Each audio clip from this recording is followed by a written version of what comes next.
ശുഭകിരൺ capital ലിമിറ്റഡിൽ പുതിയ ഭരണസമിതി ചുമതലയേറ്റു. എറണാകുളം ജില്ലയിലെ നോർത്ത് പറവൂർ ആസ്ഥാനമായി പ്രവർത്തിക്കുന്ന ശുഭകിരൺ ക്യാപിറ്റൽ ലിമിറ്റഡ് എന്ന ബാങ്കിംഗ് ഇതര ധനകാര്യ സ്ഥാപനത്തിൽ പുതിയ ഭരണസമിതി അംഗങ്ങൾ ചുമതലയേറ്റു.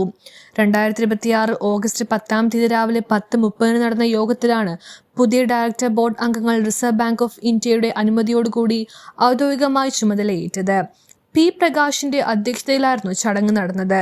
മാനേജിംഗ് ഡയറക്ടറായി സന്തോഷ് കുമാർ PT-യും നോൺ എക്സിക്യൂട്ടീവ് ഡയറക്ടേഴ്സായി P Prakashan, Sarath Lal, PS Smith, Sheela KC, advocate Indrakutty PR-ഉം ഇൻഡിപെൻഡന്റ് ഡയറക്ടേഴ്സായി Sajan KP, KR Sudheer, Nikhil George Pinto എന്നിവരും ചുമതലയേറ്റു.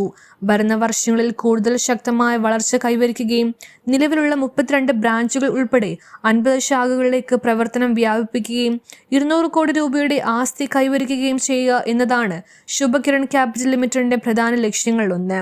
പുതിയ ഭരണസമിതിയുടെ ആഭിമുഖ്യത്തിൽ കൂടുതൽ മികച്ച സേവനങ്ങൾ ഉപഭോക്താക്കൾക്ക് ലഭ്യമാക്കുന്നതിനും കമ്പനിയുടെ പ്രവർത്തനം വിപുലീകരിക്കുന്നതിനും പുതിയ പദ്ധതികൾ ആവിഷ്കരിക്കുമെന്നും അധികൃതർ അറിയിച്ചു.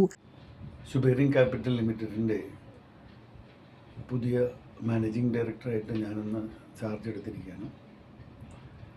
കഴിഞ്ഞ ഡിസംബറിലാണ് ഇവിടെ ഞാൻ ഔദ്യോഗികമായിട്ട് ജോയിൻ ചെയ്തത്. ഈ സ്ഥാപനത്തിൻ്റെ ആദ്യകാലം മുതൽ ഡയറക്ടർ ബോർഡിലുണ്ടായിരുന്ന ഒരു വ്യക്തി കൂടിയാണ്. എന്നാൽ RBIയുടെ റിസർവ് ബാങ്കിൻ്റെ അപ്രൂവൽ വന്നത് ഈ കഴിഞ്ഞ 6-ാം തീയതിയാണ്. അതുകൊണ്ട് തന്നെ അപ്രൂവൽ വരാതെ ഈ രീതിയിലുള്ള ഒരു പോസ്റ്റ് എസ്റ്റാബ്ലിഷ് ചെയ്യരുതെന്നുള്ളൊരു ആഗ്രഹത്തിലാണ് ഇത്രയും നാൾ നീണ്ടുപോയത്. എങ്കിലും ജോലിയെല്ലാം പഴയതുപോലെ തന്നെ ചെയ്തുകൊണ്ടിരുന്നു. പിന്നെയും നമ്മളുടെ ഒരുപാട് കാര്യങ്ങൾ ശുഭകിരൺ ക്യാപിറ്റലിന് ഇനിയും ചെയ്യാനുണ്ട്. അതിൻ്റെ ഒരു റോഡ് മാപ്പും കാര്യങ്ങളൊക്കെ ഒരു നെക്സ്റ്റ് 5 ഇയറിന് വേണ്ടിയിട്ടുള്ള കാര്യങ്ങളെല്ലാം നമ്മൾ അണിയറയിൽ ഒരുക്കിയിട്ടുണ്ട്.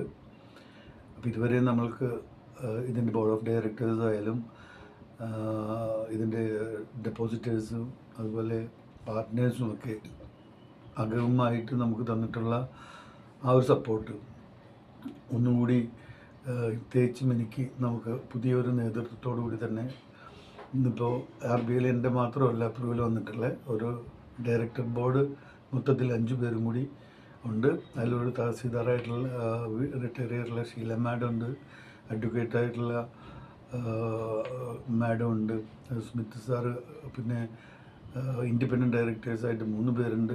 ഇവരെല്ലാവരും ബാങ്ക് ബാക്ക്ഗ്രൗണ്ടുള്ള സീനിയർ പോസ്റ്റിലിരുന്നിട്ട് റിട്ടയർ ചെയ്തിട്ടുള്ള ആളുകളാണ്. അപ്പോൾ അവിടെ എല്ലാവരുടെയും സപ്പോർട്ടും ഇവിടുത്തെ ജനറൽ മാനേജർ നമ്മുടെ രഞ്ജിത്ത്, അവരുടെ എല്ലാം സപ്പോർട്ടോട് കൂടിയിട്ട് ഇതൊരു നല്ല ഒരു പൊസിഷനിലേക്ക് എത്തിക്കാൻ സാധിക്കും എന്നുള്ളതാണ് എൻ്റെ വിശ്വാസം. അതിന് നിങ്ങളുടെ എല്ലാവരുടെയും സപ്പോർട്ട് പ്രതീക്ഷിക്കുകയാണ്. എല്ലാവർക്കും നന്ദി. News bureau, Paravur. ഇതൊക്കെ ഫ്രീ ആയിട്ട് ഉണ്ടാവും. ഈ ഓണത്തിന് 7Cന്ന് പർച്ചേസ് ചെയ്യുന്ന ഒരു ഭാഗ്യശാലിക്ക് ലക്കി ഡ്രോയിലൂടെ കിട്ടാൻ പോകുന്നത് 1 ലക്ഷം രൂപയുടെ സ്വർണ്ണാഭരണം. ഇനി ഓരോ പവൻ വാങ്ങുമ്പോഴും ക്യാഷ് സ്ക്രാച്ച് കൂപ്പൺ, കൂടാതെ പണിക്കൂലി വെറും 2.9% മുതൽ. ഓണം ഒരുക്കം തുടങ്ങി. 1 പവൻ ബുക്ക് ചെയ്യാൻ 10,000 രൂപ. 916 ആഭരണങ്ങൾ മാറ്റി വാങ്ങുമ്പോൾ അതാത് ദിവസത്തെ സ്വർണ്ണവില. മാത്രമല്ല ഡയമണ്ട് ആഭരണങ്ങൾക്ക് 15% ഡിസ്കൗണ്ട്. 7Cൽ നിന്നും വാങ്ങിയ ഡയമണ്ട് ആഭരണങ്ങൾ എക്സ്ചേഞ്ച് ചെയ്യുമ്പോൾ വാങ്ങിയ അതേ വില. സ്വർണ്ണ കൊടുക്ക പദ്ധതി വഴി ഓഫർ കാലയളവിൽ പർച്ചേസ് ചെയ്യുന്നവർക്ക് പ്രത്യേക സമ്മാനം. അപ്പോൾ ഓഫർ മറക്കണ്ട, ഓഗസ്റ്റ് 15 മുതൽ സെപ്റ്റംബർ 5 വരെ മാത്രം. അപ്പോൾ നേരെ വന്നോളൂ അരൂക്കുറ്റി വടത്തല, എരമല്ലൂർ, പള്ളൂരുത്തി 7Cലേക്ക്.